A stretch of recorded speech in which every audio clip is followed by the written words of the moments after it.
Sí, claro. Primero que nada, gracias por la entrevista. Efectivamente, después de prácticamente 4 meses damos una entrevista de manera directa, a pesar que hemos estado permanentemente comunicados con la población a través de anuncios, informes, conferencias que hemos hecho de manera continua en todos estos meses de la pandemia. Y mire, se dan las circunstancias de que en los días previos a nuestro aniversario patrio hicimos una recomposición del gabinete, ¿no? El premier Cateriano reemplaza al premier Ceballos y, como corresponde, según la Constitución, tiene que acudir al Congreso para recibir el voto de confianza del Poder Legislativo. Se pensaba que esté presente antes para yo asistir 28 de julio con un gabinete ya empoderado con el voto de confianza, ¿no? Pero finalmente el tiempo no ha dado y creo que es mejor porque lo que nos ha permitido es, en estas 2 horas de mensaje a la nación que hemos dado el 28 de julio, se expone las líneas maestras, ¿no? Todo el marco conceptual, a pesar que también hay mucho detalle, sí, claro, ¿no? Pero ya el premier, con un desfase de una semana, retorna al Parlamento para hacer el desarrollo ya de las medidas. Y la diferencia es que en esas circunstancias se permite la participación de los congresistas. En consecuencia, ya puede cualquier duda que quede dar la aclaración correspondiente. Entonces, creo que las circunstancias han sido las mejores, porque finalmente lo que se trata es que haya claridad lo que va a ocurrir en el gobierno en este último año de gestión que tenemos. Y esa claridad se va a establecer con el mensaje a la nación y complementado con la presencia del premier y todo el gabinete en una semana en el Congreso de la República. Porque finalmente, cuando uno da el mensaje a la nación, cuando el premier se presenta al Parlamento, no lo hace solamente para los 130 congresistas. Uno se dirige al Perú en su conjunto. Yo, cuando estoy ayer en el Congreso, no solamente le hablo a los congresistas que están presentes, aunque estuvo un poco vacío. Eran pocos, en realidad. Está un poco vacío porque para cumplir las normas de distanciamiento, que también aquí la estamos respetando estrictamente, hemos medido exactamente que superamos la distancia mínima que debe haber de distanciamiento. Y está bien, pero yo, cuando estoy en el Congreso de la República, a quien me dirijo en realidad es a toda la población, como lo he hecho desde que he iniciado mi gobierno. Dirigirme a la población, a ellos me debo. Y hasta el último día voy a trabajar con todo mi esfuerzo para realizar mi mejor función en función del pueblo. La pandemia, que por supuesto marcó el mensaje, plantea pues una serie de desafíos muy delicados. Solamente el desafío sanitario, las víctimas mortales que tenemos que lamentar, y usted las ha reiterado, ¿no? Esa congoja ayer, pero también el tema económico, el tema de los pobres vulnerables, y de alguna manera sus críticos han señalado que, para, valga la redundancia, a usted le faltó autocrítica. Y me imagino que esa observación va por el lado, no, por ejemplo, de las medidas de cuarentena que fueron tomadas de manera pues muy temprana, y eso ha sido reconocido internacionalmente, sino que de repente en el camino, se señala, el presidente debió decir ayer dónde hubo tropiezos en la estrategia. De repente el tema, tardarse un poco con ubicar los mercados, el transporte público como focos de contagio y demás. ¿Cómo evalúa esa crítica al mensaje? Mira, como tú bien lo has hecho recuerdo, yo he tenido una comunicación perfecta y continua, ¿no?, con la población en todo este tiempo. Y en esta comunicación, en más de una oportunidad, he manifestado los errores que hemos cometido. Este es un gobierno que es consciente de lo complejo que es la situación y que hay que tomar decisiones todos los días. Y las decisiones que tomamos, las tomamos siempre analizando los diferentes ángulos para tomar la decisión, y luego se evalúa. Más de una medida que hemos tomado, hemos tenido que corregirla. Y lo hemos dicho públicamente que no conseguimos los resultados que habíamos esperado. Este gobierno es autocrítico, pero no autocrítico en un mensaje a la nación, es autocrítico de manera permanente. Y cada vez que ha habido algún error o deficiencia, definitivamente involuntaria, hemos corregido. Yo recuerdo que en algún momento hicimos, por ejemplo, el que la cuarentena, para que permita salir de manera alterna hombres y mujeres, ¿no? O sea, era una propuesta que teóricamente funcionaba bien, pero que en la práctica vimos que aumentaba la aglomeración de personas en determinados días, que es lo que queríamos evitar. Entonces, inmediatamente corregimos y dijimos, esa medida que la tomamos con un sentido teórico de sustento, no está dando los resultados. Y corregimos, como esa, por decir un ejemplo, muchas más. Así que este es un gobierno que siempre, y dando la cara, admite cuando comete errores. Pero también lo que hay que diferenciar es que no podemos decir que las medidas que se toman, hay ciertos analistas que siempre buscan un ángulo negativo de las mismas, porque aquí no existe la medida perfecta. Siempre tomamos decisiones pensando en qué cosa es lo mejor, no qué cosa es lo perfecto, porque eso no existe. La perfección en la toma de medidas no existe. Y entonces, si tú encuentras siempre un algo que genera un inconveniente y te enfocas solo en ello, siempre vas a encontrar cosas negativas.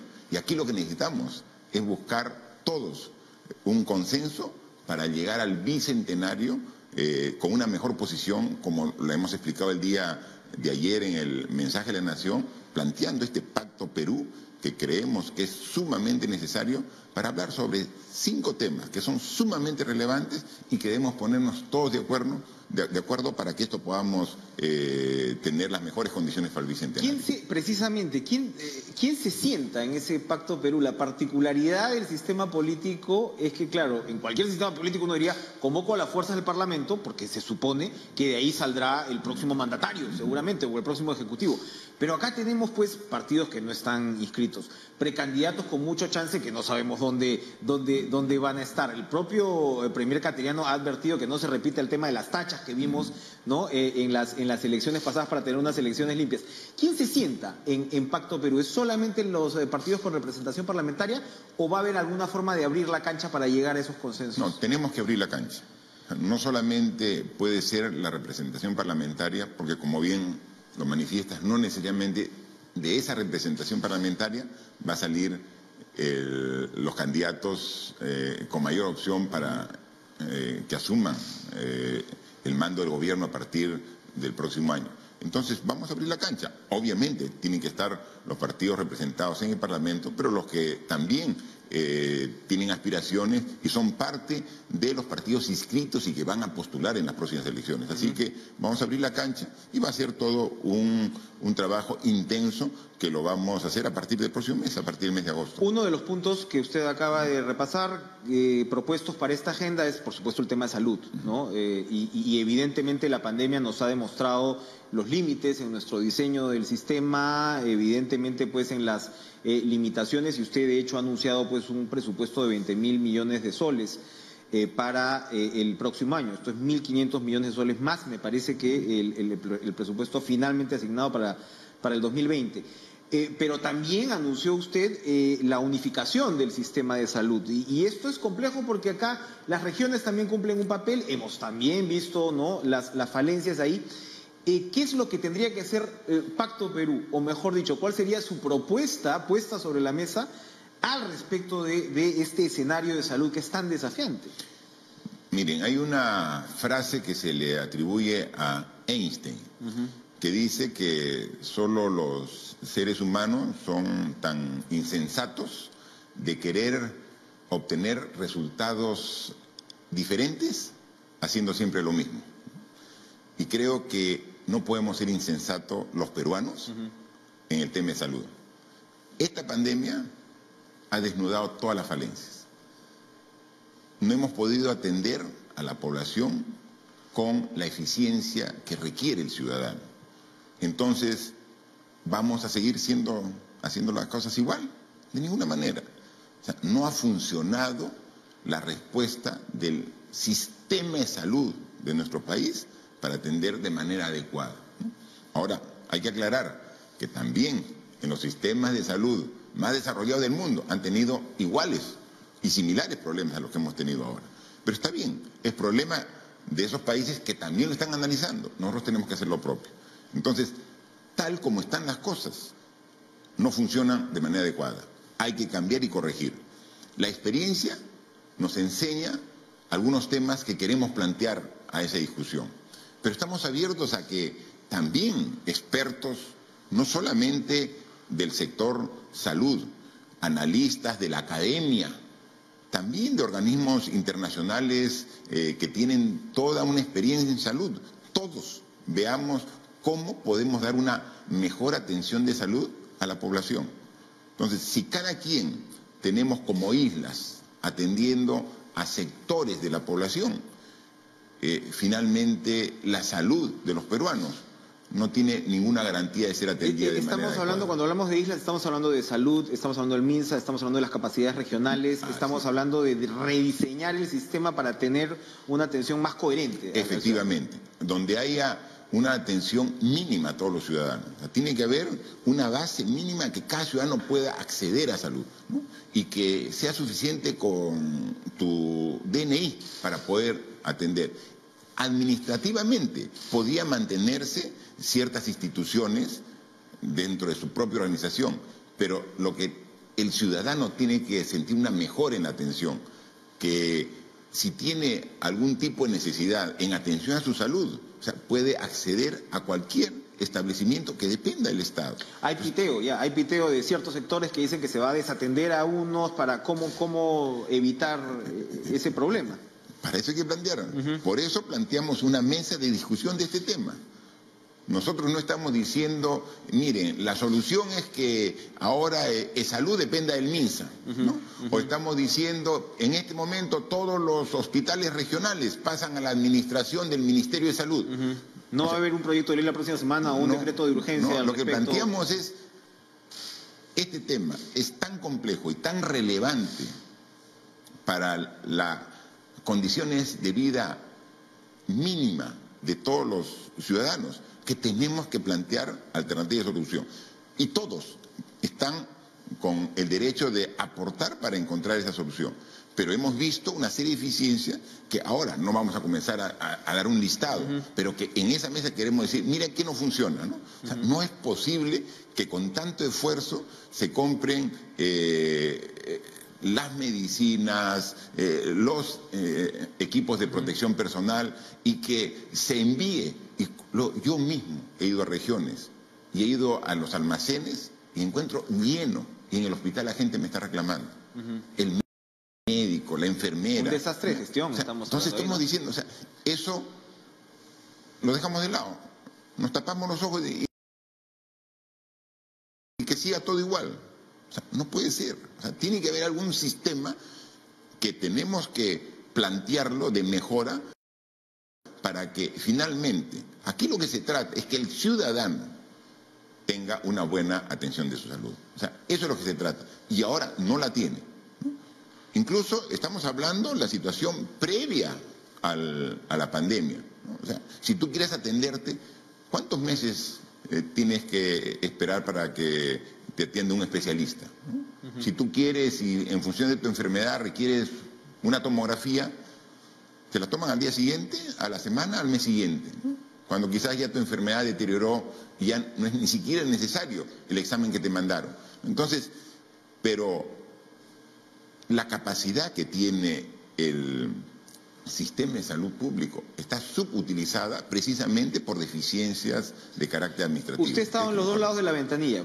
Entonces usted ha sido gobernador regional y ahora por supuesto es presidente de la República. Vemos un caso, repito, desastroso como el de Arequipa, lamentable.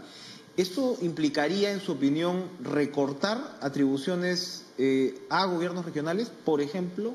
Mire, afinarlas, moderarlas. Yo con toda franqueza en el último Consejo de Ministros decía que tenía un conflicto interior respecto al sistema de descentralización a través de la regionalización que yo defiendo. Y yo creo que es un proceso todavía inmaduro que está recién corrigiéndose en la medida que va pasando el tiempo. Yo he sido autoridad regional y yo he buscado siempre la eficiencia en mi región para mejorar el sistema de salud, el sistema de educación Y yo creo que sí se puede, pero ¿cómo podemos garantizar un estándar mínimo, ¿no? Y entonces cuando ahora, desde el Gobierno Nacional, tratando de atender los efectos de la pandemia, vemos respuestas disímiles en diferentes regiones, decimos tenemos que plantear algún tipo de medida para tener una relación que permita que en determinado momento, cuando falle un nivel de gobierno, inmediatamente pueda suplir el otro. Eso no está claramente definido en la norma y eso es lo que ha generado parte de los problemas que tenemos en la actualidad. Eso es lo que vamos a ver, pero eso no puede haber una persona o una institución que diga esto se hace porque es mejor. Son temas tan relevantes para el país que debe convocar a la participación de todos. Y eso es lo que planteamos a través del Pacto Perú, como uno de los puntos, el punto de salud. No es que decimos la solución es esta y todos la respetan. Yo creo que sería arrogante si alguien pretenda dar una solución de ese tipo. Aquí lo que se requiere es, más que decir, escuchar, consensuar y plantear una solución al problema que lo hemos vivido todos los peruanos. Muy bien, vamos a ir a una primera pausa, pero vamos a regresar. Primero, usted habló de bonos, además. Habló de una extensión de los bonos que se entregaron a 2,5 millones de personas, o programados para 2,5 millones, terminaron siendo a más de 8 millones de familias, y se supone que esto se va a repetir. ¿Qué errores corregir? ¿Cómo podemos correr más rápido con ese proceso? Es la primera pregunta tras la pausa.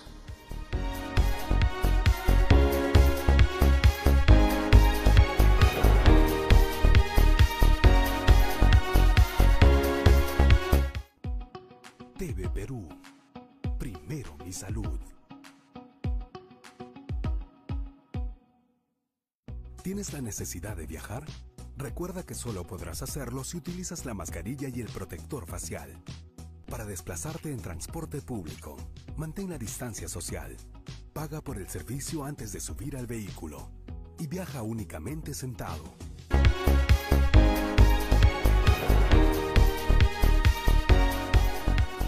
Seguimos con el presidente de la República, Martín Vizcarra. Presidente, usted anunció la extensión de la estrategia de bonos, ¿no?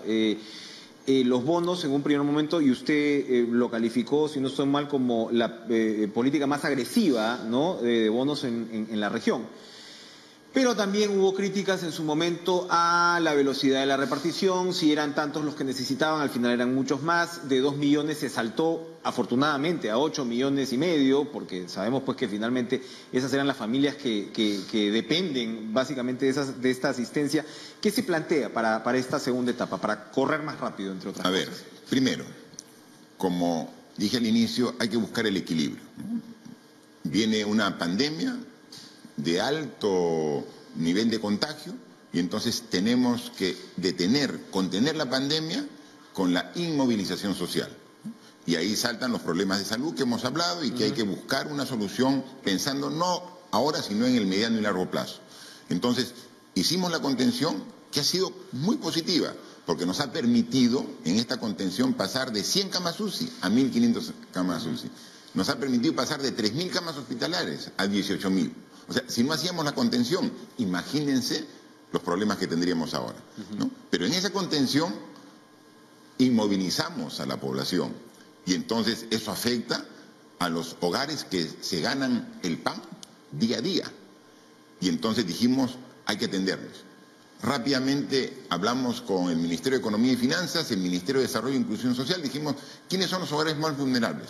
Los que están en extrema pobreza y en pobreza. ¿Cuántos hogares son? 2.700.000, inmediatamente un bono. Dijimos, ¿por qué iba a ser 15 días, un mes? Pero hemos visto que este virus complejo lo vamos conociendo día a día y se sigue extendiendo y finalmente continúa con nosotros el virus. Entonces la cuarentena, que comenzó de 15, 30 días, se extendió y entonces dijimos, no solamente están afectados los hogares pobres y pobres extremos, sino también los trabajadores independientes, los trabajadores informales. ¿Cuántos son? 700.000. Extendemos el bono para los trabajadores informales. Luego, el ministro de Agricultura, con justa razón, nos dijo, ¿y la población rural que vive básicamente en la agricultura? ¿Cuántos son? Más o menos 1 millón. se extiende el bono para la población de hogares rurales. Y por último, se vio que había un porcentaje importante de la población que no tenía ningún ingreso familiar, ni público ni privado. Se vio con el padrón y se agregó 1.600.000 hogares. Si sumas los 4 bonos, eran 6 millones de hogares. Dijimos ya, con eso hemos atendido a toda la población vulnerable. 6 millones de hogares que están en proceso de pago. Y entonces alguien dijo, a mí no me ha tocado. Por ahí, a mí tampoco. Pero si hemos visto el padrón general de hogares, es que hay que actualizarlo. Entonces hemos hecho un esfuerzo usando diversos mecanismos e instituciones, RENIEC, INEI, MIDIS, y finalmente hemos hecho un propio padrón con el listado de todos los peruanos. Y hemos determinado de que en realidad se requiere atender a 8,5 millones de hogares. Y nosotros estamos atendiendo a 6 millones de hogares. Por eso que a partir de la próxima semana vamos a completar. Pero entonces uno puede decir, ¿y por qué no lo hiciste antes? Porque no existía el padrón. Esos son los problemas que tenemos. Uno tiene la voluntad, es más, tiene el recurso para darlo, pero no estás en el padrón. Entonces fuimos a la RENIEC y tenemos a todas las personas con su DNI, pero tenemos que agruparlos en hogares. Y entonces ese esfuerzo lo hemos hecho. Y en estos meses lo que hemos hecho es tener un padrón ya actualizado, que nos dice que hay 8,5 millones de hogares que sí requieren esa atención. Entonces, 2 decisiones importantes hemos tomado en los últimos días. La última semana, es decir, si son 8,5 millones de hogares y has atendido a 6, ya pues atiende a los 2 millones que faltan, 2,5 millones. Ya se ha determinado, están con nombre y apellido, a partir de la próxima semana se los atiende. En agosto van a estar todos atendidos. 6 millones más 2,5 millones, 8,5 millones de hogares. ¿Eso cuánto significa? Más de 20 millones de personas están en 8 millones. Pero como la cuarentena ha sido larga y el proceso de reactivación económica es gradual, lo que hemos considerado oportuno es que no se quede en un solo bono. Entonces, pero ya no vamos a hacer 2.700.000 de hogares pobres y pobres extremos, todo, sino del padrón general de 8,5 millones, el segundo bono de 760, que también se comienza a pagar a partir del próximo mes, y esperemos que en máximo 3 meses tengamos a toda la población con esta ayuda, esta subvención, este apoyo económico, mientras que ya la economía está en todo su movimiento para que pueda generar los puestos de trabajo que requerimos. Esa es la buena noticia. La mala noticia por ese lado es que resulta que el Perú era mucho más vulnerable un porcentaje. Nos hemos congratulado, felicitado en los últimos años de todos los millones de peruanos que han salido de la pobreza, pero resulta que la vulnerabilidad era cuestión sencillamente de que tú cruces una línea rápidamente y cayeras otra vez. Ahora los pronósticos señalan pues que podemos aumentar hasta 10% o más incluso la pobreza. ¿Cómo revertir esta situación? ¿Cómo contenerla? Pero es otro de los temas que hemos aprendido, que era evidente, que lo sentíamos, ¿no? Pero que ahora nos ha hecho evidente esta pandemia, ¿no? Siempre hemos pensado que lo único que requeríamos como país es crecimiento económico. Y mientras que el Perú crecía, todo estaba bien, ¿no? Y entonces veíamos este nivel de vulnerabilidad que tú bien nos has manifestado.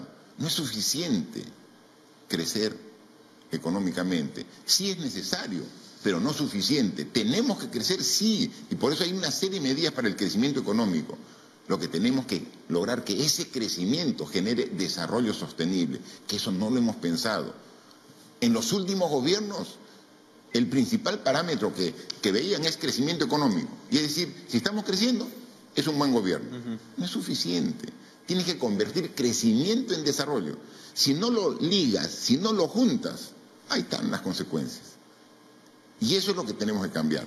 Entonces ahora sí tenemos las políticas de crecimiento económico, pero si te das cuenta, este crecimiento económico que queremos y estamos planteando hacer va ligado con políticas de desarrollo social. El Arranca Perú, que va a generar movimiento económico, te va a generar desarrollo social, porque está yendo ¿a dónde? está yendo, por ejemplo, a mejorar los caminos vecinales. Estamos hablando de casi 50.000 kilómetros a pavimentar. Son más de 50.000 kilómetros, son 1.000 kilómetros de la red nacional y 48.800 de la red vecinal. Pero ¿dónde es? Donde nunca antes ha llegado el Estado. Ese Perú profundo del que siempre hablamos, de manera retórica, poética, ahí estamos llegando con este Arranca Perú. Y no sabes lo contento y feliz que están las autoridades locales, porque lo estamos haciendo a través de los municipios provinciales. Ojalá lo hagan bien. No, pero estamos... Volvemos al tema... No, pero estamos haciendo... El responsable es el Ministerio de Transportes. El mecanismo, la herramienta, el brazo es el municipio provincial, pero el responsable es el Ministerio de Transporte. El ministro está viendo. De tal forma, eso lo hemos anunciado ¿hace cuánto? Hace 20 días hemos anunciado el Arranca Perú. Y todos los municipios, los 190 municipios provinciales ya lanzaron el proceso. Mire, en menos de un mes, todos han lanzado el proceso. ¿Saben por qué? No solamente porque requieren reactivar la economía, porque están realmente satisfechos que por primera vez en la historia va a llegar el Estado para mejorar su camino vecinal hasta lo que ellos llaman la punta del cerro, donde hay casas, donde hay producción, donde hay chacras, donde producen alimentos, pero que no podían llegar a la ciudad. A esas carreteras vecinales, 50.000 kilómetros de mantenimiento, donde va a llegar, donde vive una familia, pero no hay el colegio, y tiene que ir el niño 2, 3 horas caminando a su... ¿Por qué? Porque no hay carretera. Ahora esa carretera se va a mejorar, se le va a hacer el mantenimiento adecuado. Entonces no solamente va a mejorar la productividad, no solamente va a mejorar la accesibilidad, ese tipo de proyectos mejoran la salud, el acceso a la educación y todo para generar también un crecimiento económico. Sí se puede ligar crecimiento económico con desarrollo, pero hay que pensar el tipo de obras que queremos. Si solamente vemos cuánto está creciendo el país, estamos creciendo más de 6%, perfecto, todo está bien. Y miren el nivel de vulnerabilidad que teníamos. Viene un virus invisible y te tiró todo abajo. Cambiemos la forma de gobernar. Esa es la mayor enseñanza que nos ha dejado y eso es lo que estamos planteando en este año de gobierno que nos queda. Gobierno a gobierno, usted ha anunciado 2 líneas de metro bajo este mecanismo, la carretera central tantas veces postergada. ¿Cómo va a ser ese procedimiento? Porque de un lado es una buena noticia si lo comparamos con los panamericanos o con lo que ojalá ocurra con la reconstrucción. Pero de otro lado también es reconocer las falencias del propio Estado, ¿no? Evidentemente. No, pero lo que hay que tener en claro que no es que digamos que la ejecución de obras y proyectos van a pasar por el mecanismo de gobierno a gobierno. Son, si sumas los proyectos que hacen los municipios, los proyectos que hacen los gobiernos regionales y los proyectos que hacen los ministerios, o sea, son miles de proyectos. Y ellos van a continuar mediante las modalidades que están establecidas en la ley de contrataciones del Estado, pero con una mayor eficiencia, ¿no? Eso es lo que va a trabajar. Solamente estamos viendo proyectos que son de carácter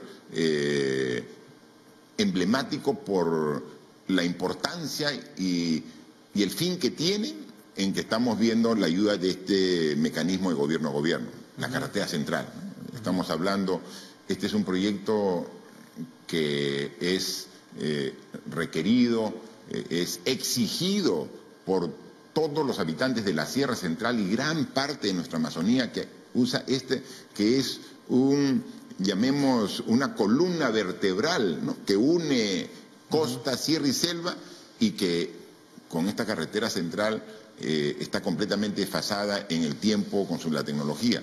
Entonces estamos hablando de una inversión de cerca de más de 3.500 millones de soles para hacer un proyecto que realmente piense en los próximos 50 años de conectividad. Entonces, el transporte urbano en Lima, ¿no? Hemos hecho estamos en ejecución de la línea 2 del metro, con 1 y 1000 inconvenientes. Entonces, la línea 3 y la línea 4 hay que buscar mecanismos que sí funcionen. Son los que son los que conectan de manera completa la ciudad de Lima metropolitana, que requieren este tipo de soluciones. Pero rápidamente, el tema de contratación después del Estado es un problema. Ahora hay un tema que está todavía en desarrollo, que es el tema de las tablets, ¿no? El Ministerio de Educación, pero nos dice que hay algo que falta ahí. Esto podría, por ejemplo, discutirse también en Sí. el Pacto Perú? Sí, sí.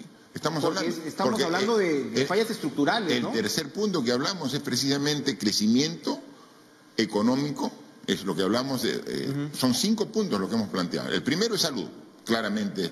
El segundo es educación. O sea, tenemos que cerrar la brecha entre lo que es educación urbana y rural. Es completamente diferente. Pero esta es la oportunidad, porque si usamos la tecnología, si usamos la modernidad, podemos eliminar esa brecha, y ese es el reto que tenemos.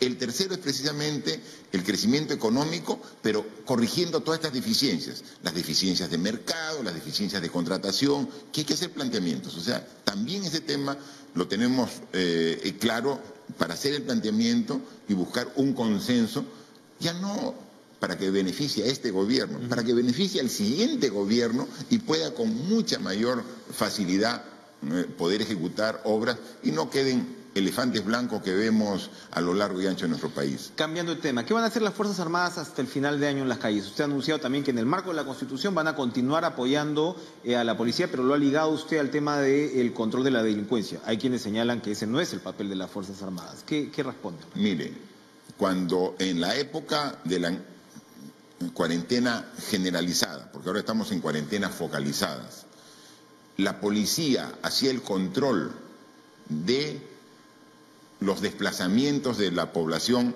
para evitar precisamente que haya la concentración de gente, para que se dé el distanciamiento.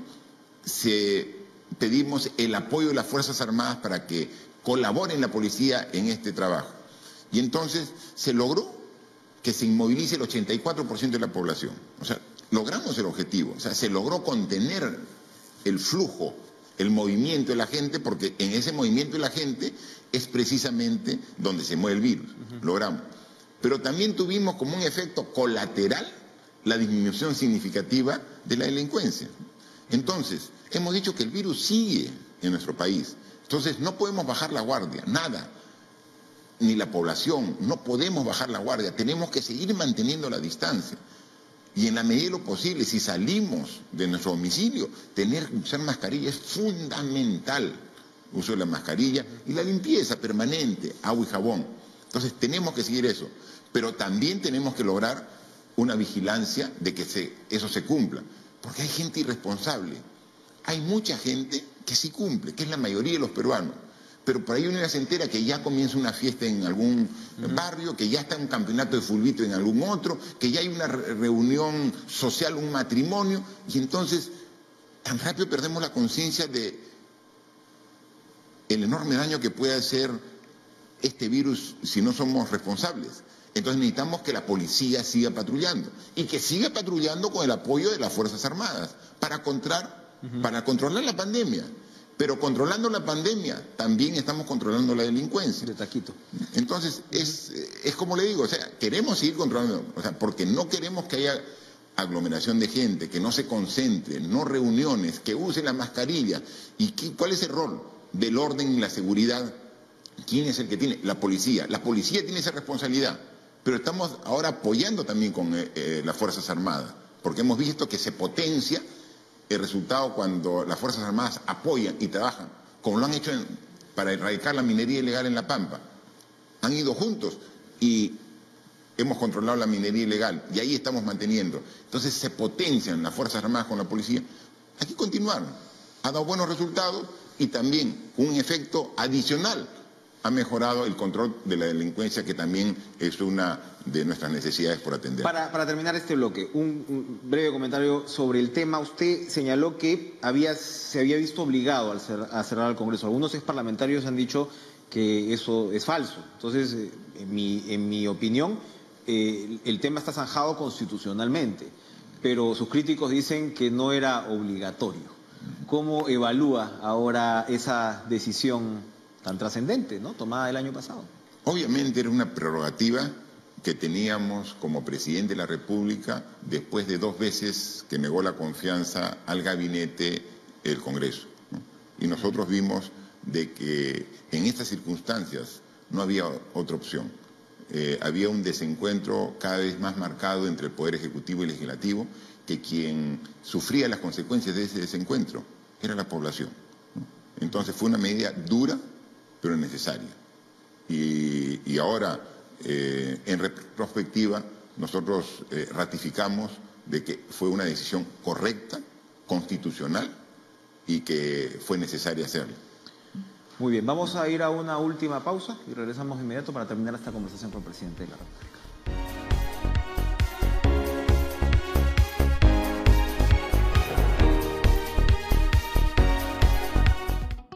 TV Perú.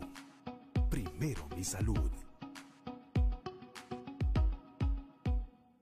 Y a veces pareciera que de repente usted está ante una serie de circunstancias y tiene que encararlas, pero de repente no es lo que hubiera querido. Evidentemente hay muchos puntos que quiso desarrollar, que no los pudo desarrollar, le queda un año. Y la reflexión final va en dos vías. Uno es, ¿cuáles son los temas que le gustaría dejar realmente avanzados que no se han podido ver hasta el momento, en un gobierno breve además, ¿no?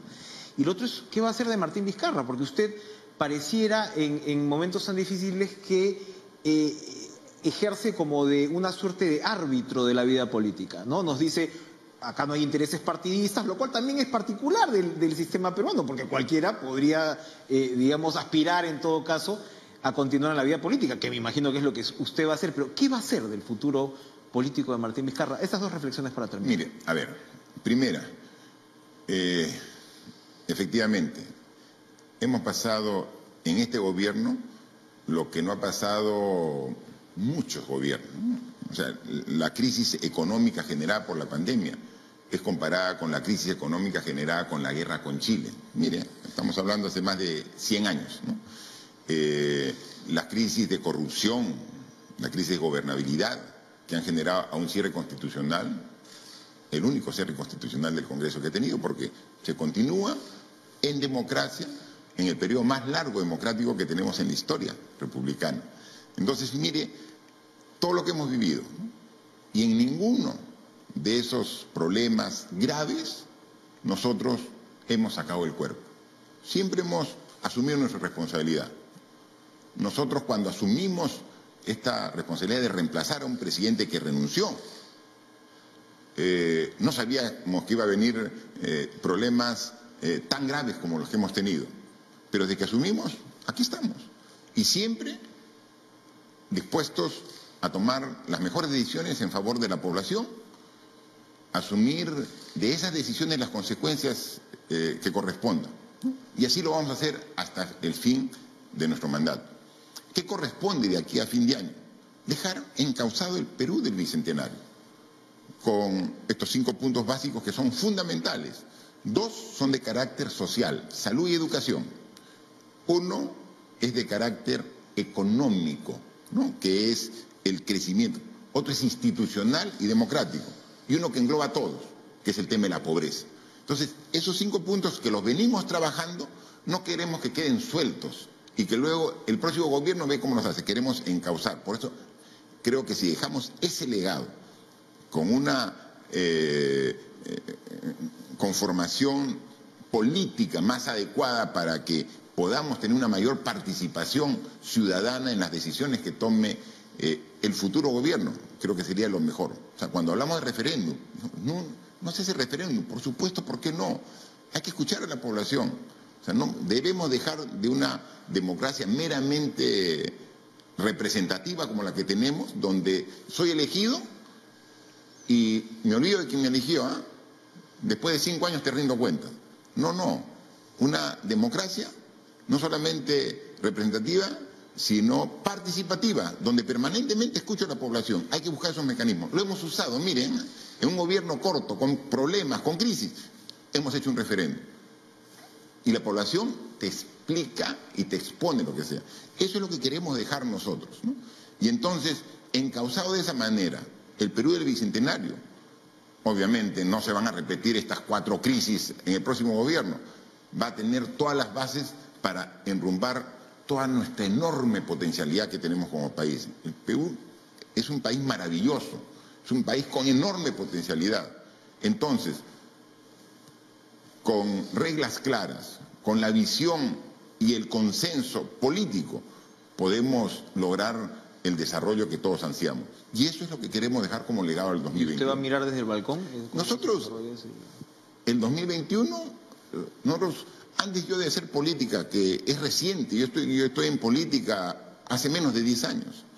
Toda mi vida profesional la he desarrollado precisamente en mi actividad de ingeniero, ¿no? Entonces, lo que yo pretendo es regresar a mi actividad profesional. Y si puedo colaborar con mi opinión, con mi participación en lo que quieran, me pondré siempre a disposición de las autoridades, como siempre lo he hecho en mi vida, ¿no? O sea, yo he colaborado primero con mi tierra, Moquegua, cuando he trabajado allá, a través de las diferentes instancias que he participado, colegio, ingenieros, gobierno regional, municipio, las veces que me han llamado sin tener ningún cargo, ¿no? Y estoy a disposición del país a partir de 2021 para lo que se me requiera. Pero mientras que eso, seguiré haciendo mi desarrollo profesional. Soy ingeniero, soy constructor y es una profesión que me apasiona, en la cual yo retornaré a seguir mi vida de aquí en adelante. Y ahora, yo cuando entré a la política tenía 4 hijos como presidente. Ahora salgo, ya tengo 2 nietos. Así que también la familia crece. Política reproductiva. La política reproductiva. Así que no, contentos y dispuestos a colaborar en el lugar que nos encontremos.